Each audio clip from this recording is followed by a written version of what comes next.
trailer talk by Scroll staff. A very English scandal. BBC Scroll staff share tweet email Reddit print share tweet email Reddit print. The trailer of the new BBC miniseries A Very English Scandal offers a summary of the Thorpe affair in the United Kingdom in the 1970s, in which Liberal Party leader Jeremy Thorpe was accused of conspiring to murder his lover, Norman Scott. The trailer reveals the ignorance about and prejudice against homosexuality that prevailed in the decade.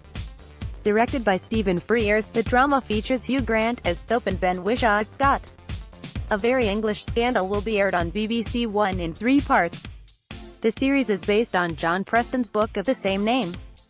Blurb for the non-fiction book reads, "Behind oak panel doors in the House of Commons, men with cut glass accents and gold signet rings are conspiring to murder." It's the late 1960s and homosexuality has only just been legalized, and Jeremy Thorpe, the leader of the Liberal Party, has a secret he's desperate to hide. As long as Norman Scott, his beautiful, unstable lover, is around, Thorpe's brilliant career is at risk. With the help of his fellow politicians, Thorpe schemes, deceives, embezzles, until he can see only one way to silence Scott for good. Scott has objected to the way he has been portrayed. He told the Mail on Sunday that he feels that he has been misrepresented as a poor, mincing, little gay person in the series. They showed selected critics the first episode and the producers were pleased because they laughed through a lot of it, he said. "But my story isn't a comedy, it's about the total destruction of a person." A Very English Scandal. Support our journalism by subscribing to Scroll here. We welcome your comments at letters@scroll.in. A Very English Scandal. Hugh Grant, Ben Whishaw. Sponsored content by published May 3, 2018, 5:19 a.m. Dick on Siddle. Share tweet email Reddit print share tweet email Reddit print. Though usually known for their pop culture influence, the initials MG have also been a prominent part of motorsporting history since its early days. MG's sporting pedigree can be traced back to its very first car, which was built specifically for competition. It won the gold medal at the 1925 Land's End Trail. The affordable and cheerful M-Type midget later emerged as the preference for enthusiasts seeking to race on a budget after an impressive win at the 1930 Brooklands Double 12 race. 1933, the C-Type midget made the fastest finish in its class at 24 Hours of Le Mans, the most prestigious endurance car race in the world. Just 2 years later, an MG K3 won the overall race, which also featured a memorable run by the Dancing Daughters in MGP types. The F1 legend, Sir Stirling Moss, too, has clocked the Le Mans in an MG. The MG EX181, Moss's car, was also called the Roaring Raindrop. MG's first land speed record came in 1931 from the MG EX120, more popularly known as the Magic Midget, which became the first 750cc car to exceed 100 miles per hour speed.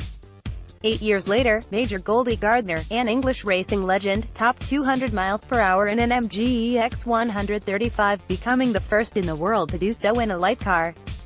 Between 1930 and 1959, MG broke no less than 43 records.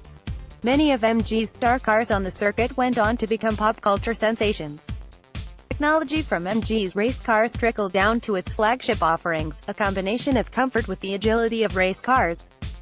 Midget, for example, made the transition from the racetrack to the streets effortlessly, as did the Magnet and the MGB. By producing what are essentially functional sporty cars, MG also enabled the culture of racing across the world. A community of MG car owners united by a passion for racing and the brand quickly formed, and the MG Car Club was instituted as early as 1930. The MG Car Club, MGCC, has emerged as the most active single-marque race organizing club in the UK. It caters to all racing disciplines and MG models, including the classic variety, and has helped make car racing an affordable sport. The MG Metro Cup, for example, provides exposure to amateurs in saloon car racing at an affordable cost by providing fee reimbursements, refunds, age-based fee concessions, etc.